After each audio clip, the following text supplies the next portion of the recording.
Dear students, welcome to the online class of BCom 5th semester Small Business and Economic Development prescribed by the Rani Chennamma University, Belagavi.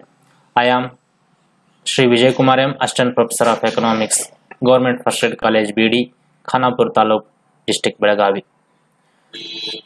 In today's session, I am going to deal with the present status of MSMEs in India and also the objectives of MSME.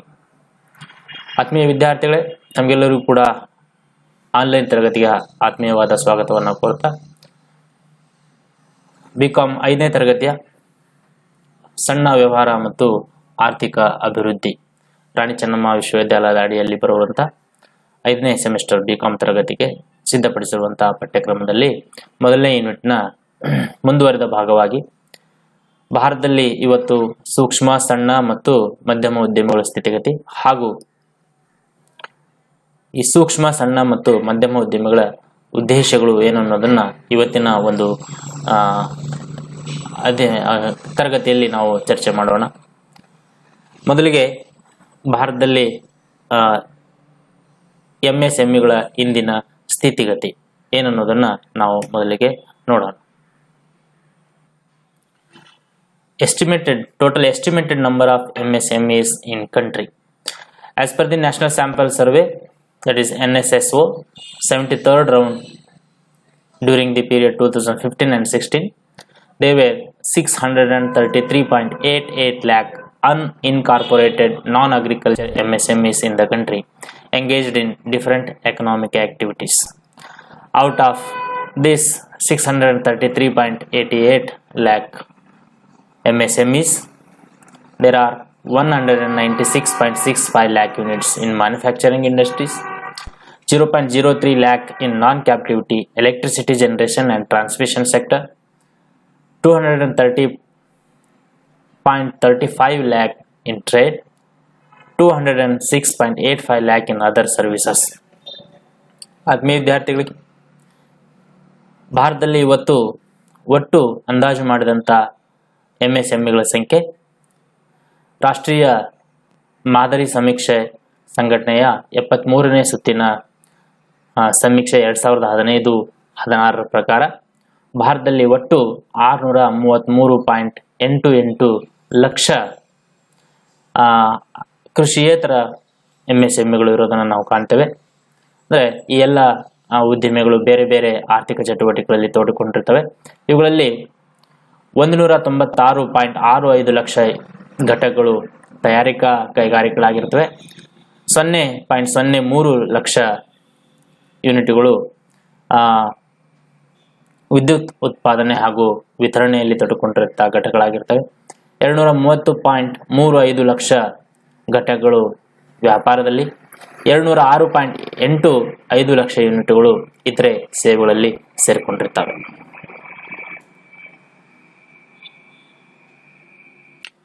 If we look at the distribution of enterprises category wise, out of total estimated number of MSMEs in the country, micro sector with 630.52 lakh accounts for more than 99% of the total MSMEs. So there are 630.52 lakh units under micro sector. Small sector with 3.31 lakh accounted for 0.52% of the total MSMEs. Next, medium enterprises 0.05 lakh accounted for 0.01% of the total MSMEs. If we look at the rural urban wise distribution of the enterprises, out of 633.88 estimated number of MSMEs, 324.88 lakh units are in rural areas. That is 51.25% of the total MSMEs are working in rural areas, and 309 lakh units MSMEs are in urban areas. That is 48.75% are working in urban areas. ನಾವು ಒಟ್ಟು ಉದ್ಯಮಿಗಳನ್ನು ವರ್ಗೀಕರಣ ಮಾಡಿ ನೋಡೋದಾದ್ರೆ, ಅಂದರೆ ವರ್ಗ ಬೇರೆ ಬೇರೆ ತರ ಒಂದು ವರ್ಗದಲ್ಲಿ ಅವುಗಳನ್ನು ನಾವು ವಿಶ್ಲೇಷಣೆ ಮಾಡಿ ನೋಡೋದಾದ್ರೆ, ಒಟ್ಟು ಅಂದಾಜು ಮಾಡಿದ ಸೂಕ್ಷ್ಮ ಸಣ್ಣ ಮತ್ತು ಮಧ್ಯಮ ಉದ್ಯಮಗಳಲ್ಲಿ ಸೂಕ್ಷ್ಮ ವಲಯಕ್ಕೆ ಸೇರಿದಂತಹ ಘಟಕಗಳು ಸುಮಾರು 630.52 ಲಕ್ಷಗಳಾಗಿರ್ತವೆ. ಅಂದರೆ ಒಟ್ಟು ಉದ್ಯಮಗಳಲ್ಲಿ 99% ಇವು ಸೂಕ್ಷ್ಮ ವಲಯಕ್ಕೆ ಸೇರಿರ್ತವೆ. ಇನ್ನು 3.31 ಲಕ್ಷ ಯೂನಿಟ್ಗಳು ಸಣ್ಣ ವಲಯಕ್ಕೆ ಸೇರಿರ್ತವೆ. ಅಂದರೆ 0.52% ಸಣ್ಣ ವಲಯಕ್ಕೆ ಸೇರಿರ್ತವೆ. ಮಧ್ಯಮ ಉದ್ಯಮಗಳು ಸುಮಾರು 0.05 ಲಕ್ಷಗಳಷ್ಟಾಗಿರ್ತವೆ. ಅಂದರೆ ಒಟ್ಟು ಪ್ರತಿಶತ ನೋಡಿದ್ರೆ 0.01 ಇವು ಮಧ್ಯಮ ಉದ್ದಿಮೆ ವಲಯಕ್ಕೆ ಸೇರಿದಂತಹ ಘಟಕಗಳಾಗಿರ್ತವೆ. ಇನ್ನು ನಗರ ಮತ್ತು ಗ್ರಾಮೀಣ ಪ್ರದೇಶವಾರನ್ನು ವಿಂಗಡಣೆ ಮಾಡಿ ನೋಡೋದಾದ್ರೆ ಒಟ್ಟು 633.88 ಲಕ್ಷ ಸೂಕ್ಷ್ಮ ಸಣ್ಣ ಮತ್ತು ಮಧ್ಯಮ ಉದ್ಯಮಗಳಲ್ಲಿ ಸುಮಾರು 324.88 ಲಕ್ಷ ಯೂನಿಟ್ಗಳು ಗ್ರಾಮೀಣ ಪ್ರದೇಶದಲ್ಲಿವೆ. ಅಂದರೆ ಒಟ್ಟಾರೆ 51.25% ಗ್ರಾಮೀಣ ಪ್ರದೇಶದಲ್ಲಿವೆ. 309 ಲಕ್ಷ MSMEಗಳು ನಗರ ಪ್ರದೇಶದಲ್ಲಿ ಕಾರ್ಯನಿರ್ವಹಿಸ್ತವೆ. ಅಂದರೆ ಒಟ್ಟು 48.75% ನಗರ ಪ್ರದೇಶಗಳಲ್ಲಿ ಅವು ಕೇಂದ್ರೀಕೃತವಾಗಿವೆ. If we look at the employment as per the NSS 73rd round survey conducted during 2015 and 16, MSME sector has been generating around 11.10 crore job both in urban and rural areas across the country. Out of this, 360.41 lakh in manufacturing units, 0.07 lakh in non-captivity electricity generation and transmission, 380.18 lakh in trade, 362.22 lakh in other services. ನಾವು ಉದ್ಯೋಗವಾರ ನೋಡೋದಾದ್ರೆ ಈ NSS ಹೋದ 73ನೇ ಸುತ್ತಿನ ಒಂದು survey 2015-16 ಪ್ರಕಾರ ಸೂಕ್ಷ್ಮ ಸಣ್ಣ ಮತ್ತು ಮಧ್ಯಮ ಉದ್ಯಮ ವಲಯದಲ್ಲಿ ಸುಮಾರು 11.10 ಕೋಟಿಯಷ್ಟು ಉದ್ಯೋಗಗಳನ್ನು ನಿರ್ಮಾಣ ಮಾಡಲಾಗಿದೆ. ಅಂದರೆ ಗ್ರಾಮೀಣ ಮತ್ತು ನಗರ ಪ್ರದೇಶಗಳು ಒಳಗೊಂಡಂತೆ ಇದರಲ್ಲಿ 360.41 ಲಕ್ಷನಷ್ಟು ತಯಾರಿಕಾ ವಲಯಕ್ಕೆ ಸೇರಿದ್ದಾವೆ. 0.07 ಲಕ್ಷದಷ್ಟು ವಿದ್ಯುತ್ ಉತ್ಪಾದನೆ ಮತ್ತು ಪ್ರಸರಣದಲ್ಲಿ ಸೇರಿಕೊಂಡಿರ್ತವೆ. 380.18 ಲಕ್ಷದಷ್ಟು ವ್ಯಾಪಾರದಲ್ಲಿ ಹಾಗೂ 362.27 ಲಕ್ಷದಷ್ಟು ಇತರೆ ಸೇವೆಗಳಲ್ಲಿ ಸೇರಿಕೊಂಡಿರ್ತವೆ.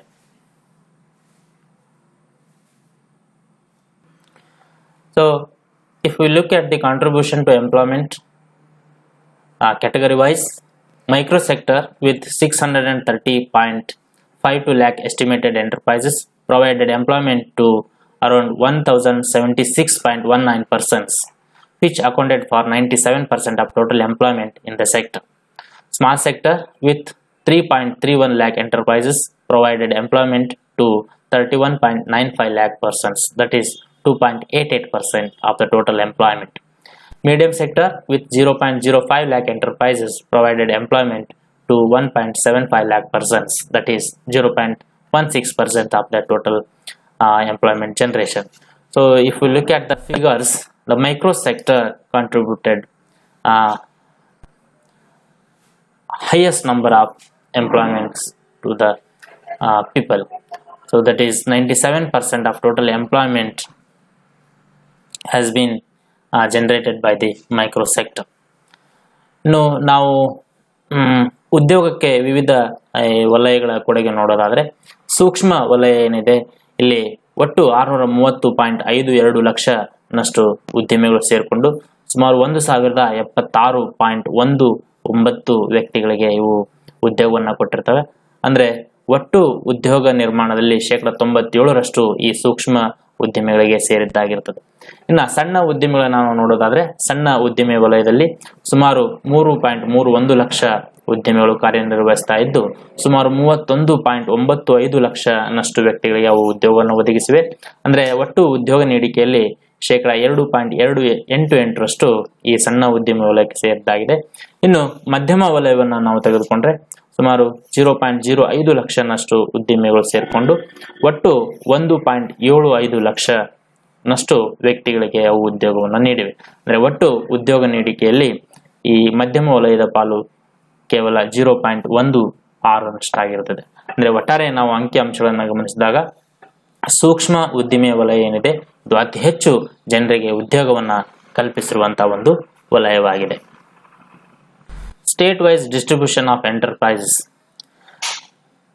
In India, state of Uttar Pradesh has the highest number of estimated MSMEs with a share of 14.20% of MSMEs in the country.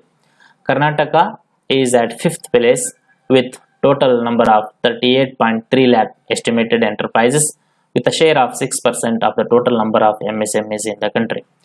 Top 10 states accounted for a share of 74.05% of the total estimated number of MSMEs in the country.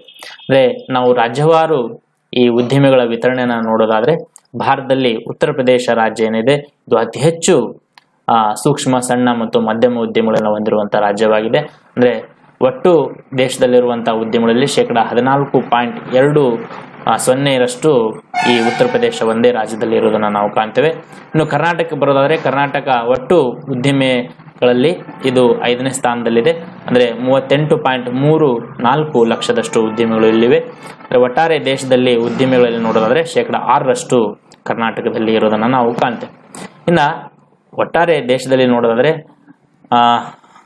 ಅಗ್ರ 10 ರಾಜ್ಯಗಳು ಒಟ್ಟು ಉದ್ಯಮಗಳಲ್ಲಿ 74.05% ಪಾಲು ಹೊಂದಿರುವುದನ್ನು ನಾವು ಕಾಣ್ತೇವೆ. ಅಂದ್ರೆ ಇದೇನು ತೋರಿಸ್ತದೆ ಅಂತಂದ್ರೆ ಈ ಸೂಕ್ಷ್ಮ ಸಣ್ಣ ಮತ್ತು ಮಧ್ಯಮ ಉದ್ಯಮಗಳು ಕೆಲವೇ ಅಭಿವೃದ್ಧಿ ಹೊಂದಿದ ರಾಜ್ಯಗಳಲ್ಲಿ ಕೇಂದ್ರೀಕೃತವಾಗಿರೋದನ್ನ ನಾವು ಕಾಣಬಹುದು.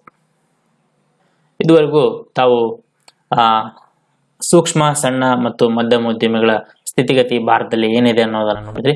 So far you all come to know about the present status of MSMEs in the country. So now we move forward to know the objectives of MSMEs. ಅಂದ್ರೆ ಸೂಕ್ಷ್ಮ ಸಣ್ಣ ಮತ್ತು ಮಧ್ಯಮ ಉದ್ಯಮಿಗಳ ಒಂದು ಉದ್ದೇಶಗಳು ಏನು ಅನ್ನೋದನ್ನ ನಾವು ಈ ಮುಂದೆ ಚರ್ಚೆ ಮಾಡ್ತಾ ಹೋಗೋಣ. One of the most important objective of MSMEs is to produce job related opportunities at faster rate. So as you all know, we have already talked about this aspect in the previous period that India has a large number of population. So to provide employment opportunities to every eligible youths in the country, we need to develop more and more MSMEs. So MSMEs have got great potential to generate more employment opportunities as compared to the large industries. So to provide employment opportunities at faster rate, we need to have more MSMEs as compared to the large industries. Large industries have long gestation period.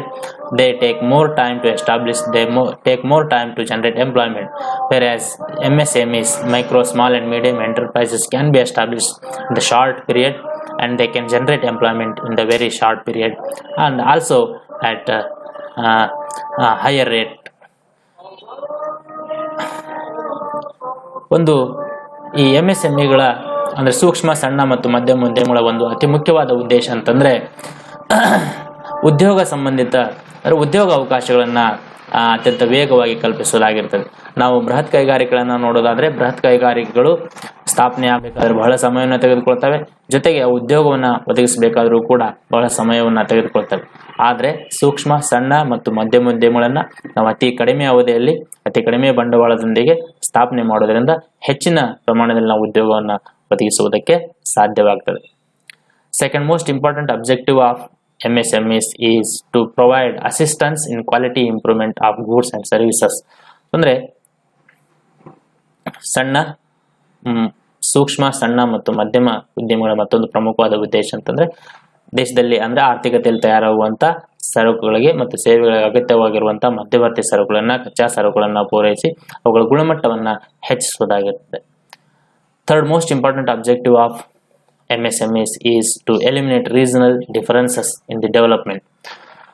So as you know, there is a great difference, the great imbalance in the development of different regions of the country.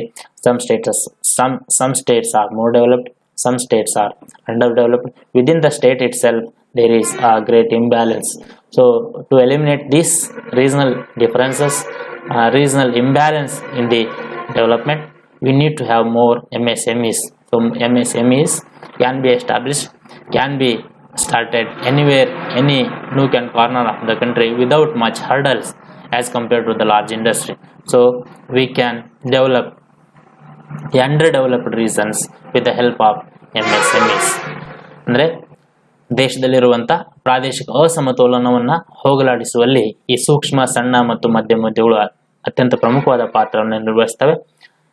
ಬೃಹತ್ ಕೈಗಾರಿಕೆಗಳು ಕೆಲವು ನಗರಗಳಲ್ಲಿ ಅಥವಾ ಕೆಲವು ಮುಂದುವರೆದಂಥ ರಾಜ್ಯಗಳಲ್ಲಿ ಸ್ಥಾಪನೆ ಆಗಿರುವುದನ್ನು, ಕೇಂದ್ರೀಕೃತ ಆಗಿರುವುದನ್ನು ನಾವು ನೋಡ್ತೇವೆ. ಇದರಿಂದ ಸಾಕಷ್ಟು ಪ್ರಾದೇಶಿಕ ಅಸಮಾನತೆ ಅನ್ನೋದನ್ನ ನಾವು ಅಲ್ಲಿ ಕಾಣ್ತೇವೆ.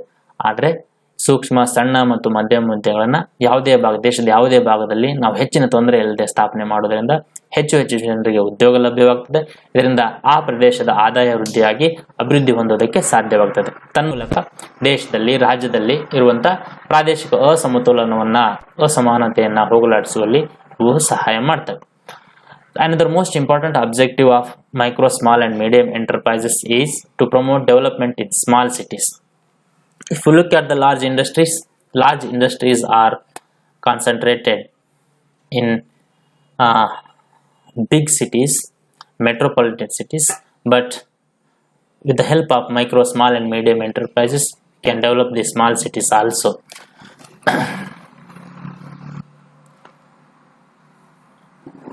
ಈ ಸಣ್ಣ ಉದ್ದಿಮೆಗಳನ್ನು ನಾವು ಸ್ಥಾಪನೆ ಮಾಡುವುದರ ಮೂಲಕ ಈ ಸಣ್ಣ ನಗರಗಳನ್ನು ಕೂಡ, ಸಣ್ಣ ಹಳ್ಳಿಗಳನ್ನು ಕೂಡ ನಾವು ಅಭಿವೃದ್ಧಿಯ ಕಡೆಗೆ ತೆಗೆದುಕೊಂಡು ಹೋಗೋದಕ್ಕೆ ಸಾಧ್ಯವಾಗ್ತದೆ. ಬೃಹತ್ ಕೈಗಾರಿಕೆಗಳು ಸಾಮಾನ್ಯವಾಗಿ ದೊಡ್ಡ ನಗರಗಳಲ್ಲಿ, ಪಟ್ಟಣಗಳಲ್ಲಿ ಕೇಂದ್ರೀಕೃತವಾಗಿರ್ತವೆ. ಆದರೆ ಈ ಸಣ್ಣ ನಗರಗಳನ್ನು ನಾವು ಅಭಿವೃದ್ಧಿ ಮಾಡುವಲ್ಲಿ ಈ ಸೂಕ್ಷ್ಮ, ಸಣ್ಣ ಮತ್ತು ಮಧ್ಯಮ ಉದ್ಯಮಗಳು ಅತ್ಯಂತ ಪ್ರಮುಖವಾದ ಪಾತ್ರವನ್ನು ನಿರ್ವಹಿಸ್ತವೆ. Another most important objective of micro, small and medium enterprises is to minimize inequalities in consumption of goods and services by different sections of the society. So as we know, the rich have more access to the goods and services, wide range of goods and services, but the poor doesn't have that much of access to the various different kinds of goods and services. So with the help of micro, small and medium enterprises, we can increase the production of goods and services so that poor will get access to the goods and services, so that the consumption of these downtrodden, underdeveloped, the poor sections of the society can be increased. So with the help of micro, small and medium enterprises, we can eradicate the inequality in consumption of goods and services. ಅನುಭೋಗದಲ್ಲಿರುವ ತಾರತಮ್ಯವನ್ನು ಹೋಗಲಾಡಿಸುವಲ್ಲಿ ಈ ಸೂಕ್ಷ್ಮ, ಸಣ್ಣ ಮತ್ತು ಮಧ್ಯಮ ಉದ್ಯಮಗಳು ಅತ್ಯಂತ ಪ್ರಮುಖವಾದ ಪಾತ್ರವನ್ನು ನಿರ್ವಹಿಸ್ತವೆ. ಸಾಮಾನ್ಯವಾಗಿ ಶ್ರೀಮಂತರು ಮತ್ತು ಬಡವರ ಮಧ್ಯೆ ಇರುವಂತಹ ಅನುಭೋಗದಲ್ಲಿನ ತಾರತಮ್ಯ ಅಥವಾ ನಗರ ಮತ್ತು ಹಳ್ಳಿಗಳ ಮಧ್ಯೆ ಇರುವಂತಹ ಅನುಭೋಗದಲ್ಲಿನ ತಾರತಮ್ಯವನ್ನು ನಾವು ಹೋಗಲಾಡಿಸಬಹುದು. ಅಂದರೆ ಸಾಮಾನ್ಯವಾಗಿ ಹಳ್ಳಿಗಳಲ್ಲಿ ಮತ್ತು ನಗರಗಳಲ್ಲಿ ಲಭ್ಯ ಇರುವಂತಹ ಸರಕು ಮತ್ತು ಸೇವೆಗಳು, ಅವುಗಳ ಪ್ರಮಾಣ ಆಗಿರ್ಬೋದು, ಅವುಗಳ ಗುಣಮಟ್ಟ ಆಗಿರುವುದು ಭಿನ್ನವಾಗಿರ್ತವೆ. ಅದೇ ರೀತಿಯಾಗಿ ಬಡವರು ಮತ್ತು ಶ್ರೀಮಂತರು ಅನುಭವಿಸುವಂತಹ ಸರಕು ಮತ್ತು ಸೇವೆಗಳು ಪ್ರಮಾಣ, ಗುಣಮಟ್ಟ ಎಲ್ಲವೂ ಕೂಡ ಭಿನ್ನವಾಗಿರ್ತವೆ. ಅಂದರೆ ಸೂಕ್ಷ್ಮ, ಸಣ್ಣ ಮತ್ತು ಮಧ್ಯಮ ಉದ್ಯಮಗಳನ್ನು ಸ್ಥಾಪಿಸೋದ್ರ ಮುಖಾಂತರ ನಾವು ಸರಕುಗಳ ಉತ್ಪಾದನೆಯನ್ನು ಹೆಚ್ಚಿಸಬಹುದು, ಸೇವೆಗಳ ಉತ್ಪಾದನೆಯನ್ನು ಹೆಚ್ಚಿಸಬಹುದು. ಇದರಿಂದ ಅವುಗಳ ಪೂರೈಕೆ ಅರ್ಥವ್ಯವಸ್ಥೆಯಲ್ಲಿ ಹೆಚ್ಚಾಗಿ ಅವುಗಳ ಬೆಲೆ ಕಡಿಮೆ ಆಗ್ತದೆ. ಬೆಲೆ ಕಡಿಮೆ ಆದಾಗ ಬಡವರು ಸಹ ಅದನ್ನ ಕೊಂಡುಕೊಂಡು ಅನುಭವಿಸಲು ಸಾಧ್ಯವಾಗ್ತದೆ. ಜೊತೆಗೆ ಹಳ್ಳಿಗಾಡಿನ ಜನರಿಗೂ ಕೂಡ ನಾವು ಹೆಚ್ಚು ಆಧುನಿಕ ಸರಕುಗಳನ್ನ ನಾವು ಪೂರೈಸುವುದಕ್ಕೆ ಸಾಧ್ಯವಾಗ್ತದೆ. ಅಂದ್ರೆ ಹಳ್ಳಿ ಮತ್ತು ನಗರಗಳ ಮಧ್ಯೆ ಇರುವಂತ ಒಂದು ಅನುಭವದಲ್ಲಿನ ತಾರತಮ್ಯವನ್ನು ಹೋಗಲಾಡಿಸುವುದಕ್ಕೆ ಸಾಧ್ಯವಾಗ್ತದೆ. And the most important objective of micro, small and medium enterprises is to enhance financial advancement. So as more and more micro, small and medium enterprises are established, the banks and financial institutions lend loans to them. So the financial advancement will increase, and the financial activities will also get boosted with the help of micro, small and medium enterprises. ಈ ಸೂಕ್ಷ್ಮ, ಸಣ್ಣ ಮತ್ತು ಮಧ್ಯಮ ಉದ್ಯಮಗಳ ಮತ್ತೊಂದು ಪ್ರಮುಖವಾದ ಉದ್ದೇಶ ಅಂತಂದ್ರೆ ಹಣಕಾಸಿನ ಸಾಲ ಸೌಲಭ್ಯವನ್ನು ಹೆಚ್ಚಿಸುವುದಾಗಿದೆ. ಹೆಚ್ಚು ಸೂಕ್ಷ್ಮ, ಸಣ್ಣ ಮತ್ತು ಮಧ್ಯಮ ಉದ್ಯಮಗಳು ಸ್ಥಾಪನೆ ಆದಂತೆ ಬ್ಯಾಂಕ್ಗಳು ಅವುಗಳಿಗೆ ನೀಡುವಂತಹ ಸಾಲದ ಪ್ರಮಾಣವು ಕೂಡ ಹೆಚ್ಚಾಗ್ತದೆ. ಇದರಿಂದ ಆರ್ಥಿಕ ವ್ಯವಹಾರಗಳು ಕೂಡ ವೇಗವನ್ನು ಪಡೆದುಕೊಳ್ತವೆ. ಹಣಕಾಸಿನ ಕೊಡುಕೊಳ್ಳುವಿಕೆಯು ಹೆಚ್ಚಾಗುವುದನ್ನು ನಾವು ಇಲ್ಲಿ ಕಾಣ್ತೇವೆ. The next most important objective of micro, small and medium enterprises is to make available the substitutes. with the help of micro, small and medium enterprises, we can increase the production of goods and services so that alternative products are visible in the market. So we can reduce the scarcity of goods and services in the country with the help of micro, small and medium enterprises. ಸೂಕ್ಷ್ಮ, ಸಣ್ಣ ಮತ್ತು ಮಧ್ಯಮ ಉದ್ಯಮಿಗಳನ್ನು ನಾವು ಹೆಚ್ಚು ಸ್ಥಾಪನೆ ಮಾಡಿದಂತೆ ಆರ್ಥಿಕತೆಯಲ್ಲಿ, ಮಾರುಕಟ್ಟೆಯಲ್ಲಿ ಸರಕು ಮತ್ತು ಸೇವೆಗಳ ಪೂರೈಕೆ ಹೆಚ್ಚಾಗ್ತದೆ. ಇದರಿಂದ ಗ್ರಾಹಕರಿಗೆ ಕೊಳ್ಳುವಲ್ಲಿ ನಾವು ಪರ್ಯಾಯವನ್ನು ಕಲ್ಪಿಸಲು ಸಾಧ್ಯವಾಗ್ತದೆ.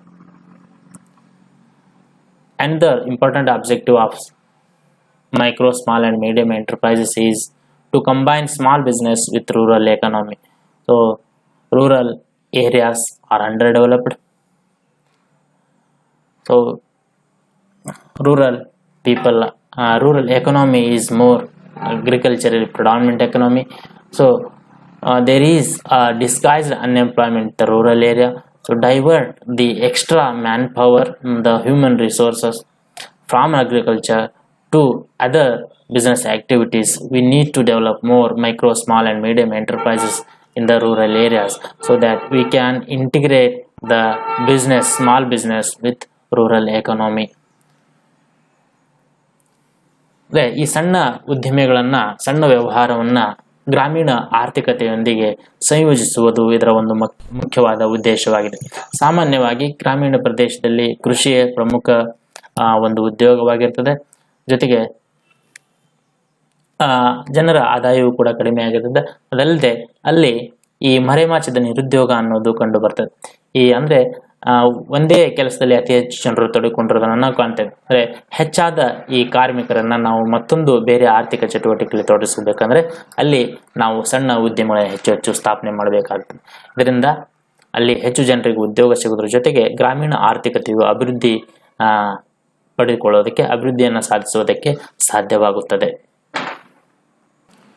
Another most important objective of micro, small and medium enterprises is to increase export and production.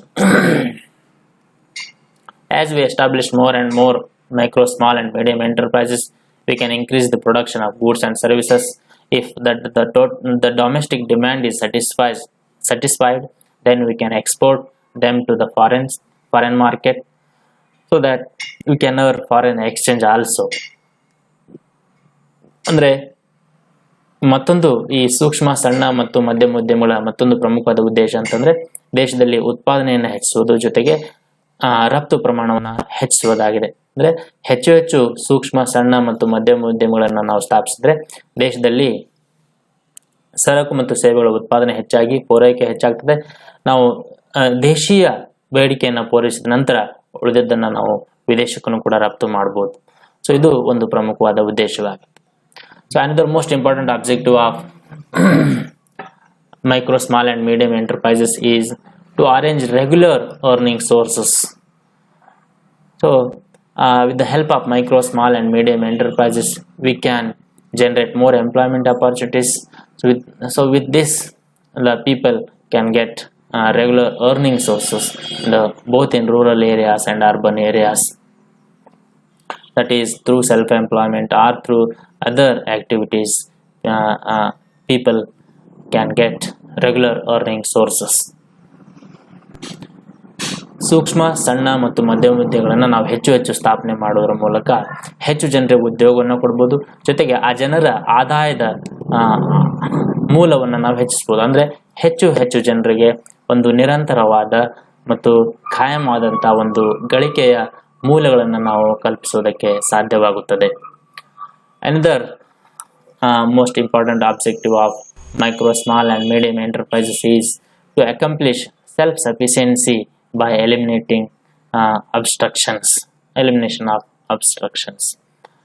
So self-sufficiency is the ultimate aim of every economy. Self-reliance is most important because the dependency on other countries is very dangerous as the present circumstance is a testimony for this. So we need to develop more and more micro, small and medium enterprises so that we can increase the production of goods and services utilize the natural resources and available all kinds of natural resources, so that ultimately we can achieve the self sufficiency in production and consumption. ಈ ಸೂಕ್ಷ್ಮ ಸಣ್ಣ ಮತ್ತು ಮಧ್ಯಮ ಉದ್ಯಮಗಳ ಅತಿ ಮುಖ್ಯವಾದ ಮತ್ತೊಂದು ಉದ್ದೇಶ ಅಂತಂದ್ರೆ ಆತ್ಮ ನಿರ್ಭರತೆ, ಅಂದ್ರೆ ಸ್ವಾವಲಂಬನೆಯನ್ನ ಸಾಧಿಸುವುದಾಗಿದೆ. ನಾವು ಹೆಚ್ಚು ವಿದೇಶದ ಮೇವನ್ನು ಅವಲಂಬಿಸಿದ್ದೇ ಆದರೆ ಅದು ಒಂದಿಲ್ಲ ಒಂದು ಸಮಯದಲ್ಲಿ ನಮಗೆ ಗಂಡಾಂತರವನ್ನು ತಂದುಕೊಡ್ತದೆ. ಆ ದೃಷ್ಟಿಯಿಂದ ನಾವು ನೋಡೋದಾದ್ರೆ ಸೂಕ್ಷ್ಮ ಸಣ್ಣ ಮತ್ತು ಮಧ್ಯಮ ಉದ್ಯಮಗಳನ್ನು ಹೆಚ್ಚು ಸ್ಥಾಪಿಸಿದಾಗ ಸರಕು ಮತ್ತು ಸೇವೆಗಳ ಪೂರೈಕೆ ವೃದ್ಧಿಯಾಗ್ತದೆ. ಇದರಿಂದ ಉತ್ಪಾದನೆಯಲ್ಲಿ ಹಾಗೂ ಅನುಭೋಗದಲ್ಲಿ ನಾವು ಸ್ವಾವಲಂಬನೆಯನ್ನ ಸಾಧಿಸುವುದಕ್ಕೆ ಸಾಧ್ಯವಾಗುತ್ತದೆ. ಇವೆಲ್ಲ ಈ ಸೂಕ್ಷ್ಮ ಸಣ್ಣ ಮತ್ತು ಮಧ್ಯಮ ಉದ್ಯಮಿಗಳ ಒಂದು ಉದ್ದೇಶವಾಗಿರ್ತದೆ. ನೀವು ಈ ಒಂದು ವಿಷಯದ ಕುರಿತಂತೆ ಹೆಚ್ಚಿನ ಅಭ್ಯಾಸವನ್ನ ಮಾಡೋದಾದ್ರೆ ಈ ಮುಂದೆ ಸೂಚಿಸಿರುವಂತಹ ಪುಸ್ತಕಗಳನ್ನ ಓದಬಹುದು.